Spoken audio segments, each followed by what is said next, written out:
World Economic Forum Davos Switzerland में sideline पे बात करने के लिए हमारे साथ हैं GAIL chairman Sandeep Kumar Gupta sir. Sir welcome on Zee Business sir. Thank you. Sir काफ़ी डिफिकल्ट टाइम है गैस इंडस्ट्री के लिए या कहें गैस सेक्टर के लिए। मैं आपसे पूछना चाहूँगा सर, यूएस ट्रांजिशन के बाद आपको गैस का आउटलुक, नेचुरल गैस का आउटलुक क्या लगता हम सबको पता है कि प्रेसिडेंट ट्रम्प का ये पहले से ही डिक्लेरेशन था और आने के बाद उन्होंने इसको रिटरेट किया है।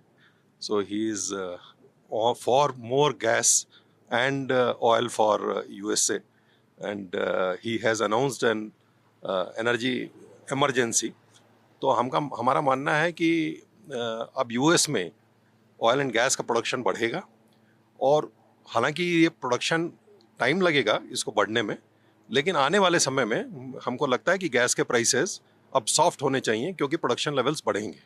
इसके साथ ही ये भी उम्मीद है कि यूक्रेन रशिया का जो कन्फ्लिक्ट है वो भी शायद प्रेसिडेंट ट्रम्प के आने के बाद उसमें भी कुछ राहत मिले और इसका परिणाम ये होगा कि ज़्यादा रशियन गैस भी अब वर्ल्ड को अवेलेबल होगी।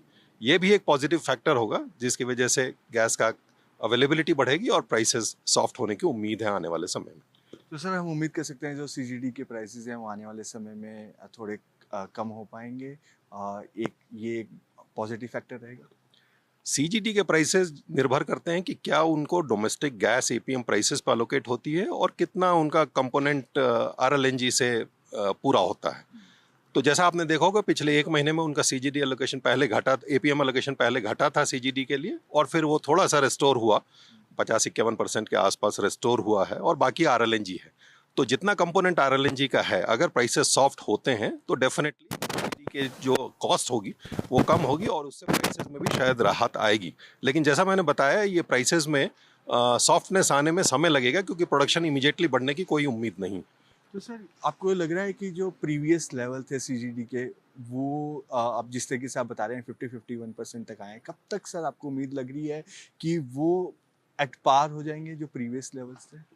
देखिए प्रीवियस लेवल्स की जो आप बात कर रहे हैं शायद आप उस समय की बात कर रहे हैं जबकि एपीएम प्राइस $2 से भी कम था, जो कि आज $6.5 तो है ही है और किरित पारिक कमेटी के रिपोर्ट के हिसाब से भी एपीएम प्राइसेस को हर साल 25 सेंट बढ़ना है, जो कि ऑलरेडी एक इंक्रीज तो हो ही चुका है।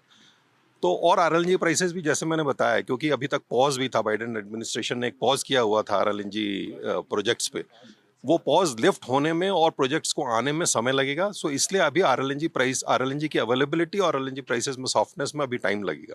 तो अभी इमीडिएटली उम्मीद करना कि सीजीडी कंपनीज के पास कोई ऐसा मंत्र है जिससे कि वो प्राइसेस को कम कर देंगे, ऐसा पॉसिबल शायद नहीं हो पाएगा। सर क्या स्पॉट के अंदर परचेज करने के लिए सीजीडी कंपनीज कह रही हैं जिससे वो डिमांड मीट कर पाए? सीजीडी कंपनीज फ्री हैं, आरएलएनजी एक फ्री कमोडिटी है और वो चाहे तो वो इंपोर्ट कर सकती हैं, लेकिन ये डिपेंड करता है उनके वेयर विदाल पे, बिकॉज ये आरएलएनजी का बिजनेस बहुत ही एक रिस्की बिजनेस है। एक कार्गो का वॉल्यूम 80 मिलियन होता है और इतना बड़ा वॉल्यूम किसी एक सीजीडी एंटिटी के लिए इंपोर्ट करना संभव नहीं होता है। इसीलिए इस इंपोर्ट के बिजनेस में नॉर्मली छोटे प्लेयर्स एंटर नहीं करते हैं। सो मुझे नहीं लगता कि कोई सीजीडी कंपनी अकेले अपने दम पे एलएनजी इंपोर्ट कर पाएगी। सर गेल का क्या फ्यूचर प्लान रहेगा? किस तरीके के कैपेक्स रहेंगे? एसेट मोनेटाइजेशंस की हम बात करें तो वो कैसे रहेंगे? कितने नए सीजीडी सेंटर्स और या कहें एक्सपेंशन प्लान हो पाएगा? हमारा एनुअल केपेक्स अभी भी गेल का जो है 8 से 10 हज़ार करोड़ पर ईयर होता है और इसमें लार्जली केपेक्स जो हमारा है पाइपलाइन, क्योंकि हम एक नेचुरल गैस पाइपलाइन कंपनी है तो नई पाइपलाइन लगाने में, उनके ऑपरेशनल केपेक्स में, पेट्रोकेमिकल में, रिन्यूएबल में, इस तरह में हमारा खर्च होता है। आपको पता होगा कि हमने नेट जीरो का प्लान अपना एडवांस कर दिया, 2040 से 2035 हम स्कोप 1 और स्कोप 2 एमिशंस को ऑफसेट करेंगे और इसके लिए हमने 38,000 करोड़ का बजट का लक्ष्य रखा है 2035 तक। तो इस हिसाब से भी 10 साल में लगभग 3 से 4 हज़ार करोड़ हर साल हमारे रिन्यूएबल एनर्जी के प्रोजेक्ट्स पर भी नेट जीरो की तरफ भी जाएंगे। तो ये देखते हुए हमारा मानना है कि आने वाले समय में लगभग 10 से 12 हज़ार करोड़ का एनुअल कैपेक्स होना है अगले 3 से 4 साल में। इस जैसा आपको मालूम है कि हम एग्जिस्टिंग पाइपलाइन तो अपनी पूरी कर ही रहे हैं। इसी साल हमारी मुंबई, नागपुर, झारसुगुडा, जबलपुर पाइपलाइन कमीशन हो जाएगी। श्रीकाकुलम अंगुल पाइपलाइन जो कि उसका मेन लाइन कमीशन हो गया है और स्पर लाइन अब कमीशन होना है। बरौनी गुवाहाटी ऑलरेडी कमीशन हो चुकी है। गुरदासपुर जम्मू पे काम चल रहा है अभी। कोची कोटेनाड मैंगलोर पाइपलाइन का जो तमिलनाडु वाला सेक्शन है वो भी इसी साल कंप्लीट होगा।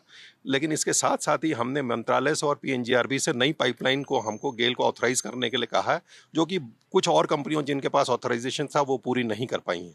इसके अलावा ही कुछ एलपीजी पाइपलाइंस की भी पीएनजीआरबी एक्सप्लोर कर रहा है, और वो एलपीजी पाइपलाइंस में भी हमारा इंटरेस्ट रहेगा, क्योंकि आपको पता है कि जब जामनगर लोनी पाइपलाइन पहली देश की एलपीजी पाइपलाइन थी, जो कि गेल की ही पाइपलाइन है, और इसके अलावा वीएसपीएल पाइपलाइन जो वाइजैक सिकंदराबाद पाइपलाइन भी है, तो पाइपलाइन एलपीजी पाइपलाइंस में भी हमारे प्रोजेक्ट्स रहेंगे। ये सब मिला के मैं कह सकता हूँ कि हमारा कैपेक्स प्लान काफ़ी रोबस्ट रहने की उम्मीद है आगे आने वाले सालों में भी। सर, एक कह रहे हैं कि गैस ट्रांसमिशन और जो ट्रेडिंग बिजनेस है उसको सेपरेट करने का प्लान है। सर, कितना इम्पैक्ट गेल पे आता हुआ दिखाई देगा इसका? देखिए, मैं इसके बारे में बात ज़्यादा नहीं करना चाहूँगा कि ये मैटर अभी भी आपको पता है सब जुडाइस है। लेकिन ये मेरा मानना है कि ये जो अनबंडलिंग की सोच है, क्योंकि विदेशों में ऐसा हुआ है और उसकी वजह से शायद गैस का विस्तार हुआ है। ज़रूरी नहीं है कि विदेशों का जो एक्सपीरियंस है वो इंडिया के लिए रेलिवेंट हो। इंडिया अपनी नई चीज़ भी कर सकता है, ज़रूरी नहीं हम विदेशों को फॉलो करें। मेरा ये मानना है कि गेल आज तक भी अपने मार्केटियर होने की वजह से गेल ने अपनी पाइपलाइन में किसी को एक्सेस से रोका नहीं। हमारे पास एक वेब पोर्टल अवेलेबल है करीब 4-5 साल से, जिस पे कि कोई भी एंटिटी पाइपलाइन की कैपेसिटी बुक कर सकती है, और हमने ये डिमॉन्स्ट्रेट किया है कि आज तक हमने किसी एंटिटी को मना नहीं किया है कैपेसिटी बुक करने के।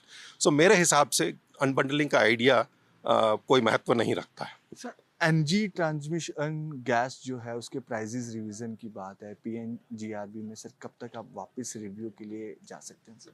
हमारा जो क्लेम था इंटीग्रेटेड पाइपलाइन टैरिफ का गेल का, वो हमने पहले ही 68 रुपये का क्लेम सबमिट किया था पर MMBTU, लेकिन उसको 58 रुपये अप्रूव किया गया था। तो हमारा वो क्लेम तो पीएनजीआरबी में पड़ा ही हुआ है, लेकिन वहाँ पे कुछ ऑर्गेनाइजेशनल डिफ़िकल्टी की वजह से वो अभी रिवीजन नहीं हो पाया है। और उनका जो प्रोसीजर है पीएनजीआरबी का, ये एकदम पारदर्शी प्रोसीजर है, जिसमें कि नॉमिनेटेड पाइपलाइंस पे एक एश्योर्ड रिटर्न मिलता है, और बिडेड पाइपलाइन पे जो बिड की है आपने वैल्यू वो मिलती है। तो इसके बारे में हमारी कोई शंका नहीं। Thanks for joining the business sir, thanks for giving time to us sir, Thank thank you. You sir.